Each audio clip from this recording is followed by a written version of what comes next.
ఒక కాకి చెట్టు మీద కూర్చుని ఎక్కెక్కి ఏడుస్తుంది. అదే చెట్టు కింద కూర్చున్న సాధు ఎందుకు ఏడుస్తున్నావు అని అడిగాడు. అప్పుడు కాకి చెప్పింది, నేను నల్లగా ఉంటాను, ఎవరు నన్ను పెంచుకోరు, ముద్దు చేయరు, నన్ను ప్రేమించే వాళ్ళే లేరు, ఏ ఇంటి మీద వాళ్ళు నా కర్రతో కొడుతున్నారు, నా మీద నాకే చిరాకేస్తుంది స్వామి, ఈ ప్రపంచంలో అందరూ బాగానే ఉన్నారు, నా జీవితమే ఇలా ఏడ్చింది అని చెప్పి ఏడుస్తుంది. ఎవరు బాగున్నారు అని అడిగాడు సాధు. అదిగో అక్కడ హంసను చూడు స్వామి, ఎంత అందంగా పుట్టిందో అంది. ఒకసారి వెళ్ళి ఆ అందమైన హంస ఆనందంగా ఉందో లేదో కనుక్కో అన్నాడంట సాధు. కాకి వెళ్ళి హంసను కలిసింది. అప్పుడు హంస అన్నది,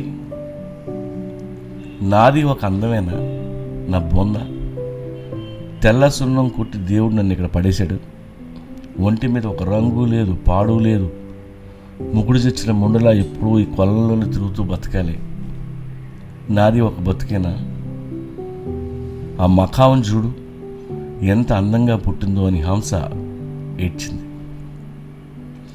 వెంటనే కాకి వెళ్ళి రంగురంగుల మఖావని కలిసింది. ఎంత అందంగా పుట్టావు, ఆర్ యూ హ్యాపీ డార్లింగ్ అని కాకి అడిగింది. దానికి మఖావు ఏడుస్తూ, నేను అందంగా పుట్టడమే నాకు శాపం అయింది, ఈ దుర్మార్గపు మనుషులు నన్ను పట్టుకొని పంజరంలో పెట్టేస్తున్నారు, అది ఎంత నరకమో నీకేం తెలుసు, నేను ఎగరలేను, ఎక్కడికి వెళ్ళలేను, జీవితాంతం జైల్లో బతకాలి, నాకంటే ఆ నెమలి జీవితమే బెటర్ అనుకుంటా అని తెగ ఏడ్చింది. ఫైనల్గా కాకి వెళ్ళి నెమలిని కలిసింది. ఆర్ యూ హ్యాపీ అని అడిగింది కాకి. దానికి నెమలి బోర్న ఏడడం మొదలెట్టింది.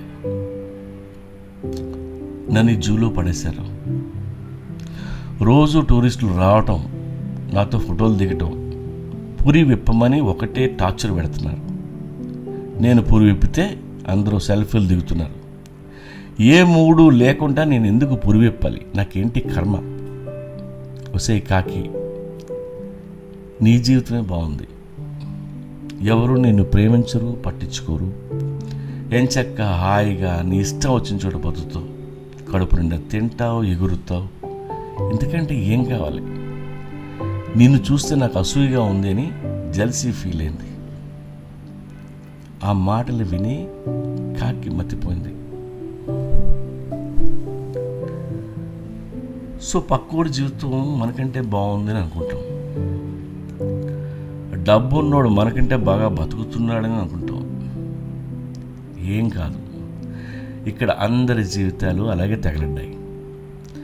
అందరినీ పుట్టించిన దేవుడు హ్యాపీగా ఉన్నాడో లేదో ఎవడికి తెలుసు. కాబట్టి ఎవడి కష్టాలు వాడివి. ఆ కాకిలాగా మనల్ని ఎవడో లవ్ చేయకపోతే ఇంకా అదృష్టం, ఇంకా ఆనందంగా బతుకుతాం.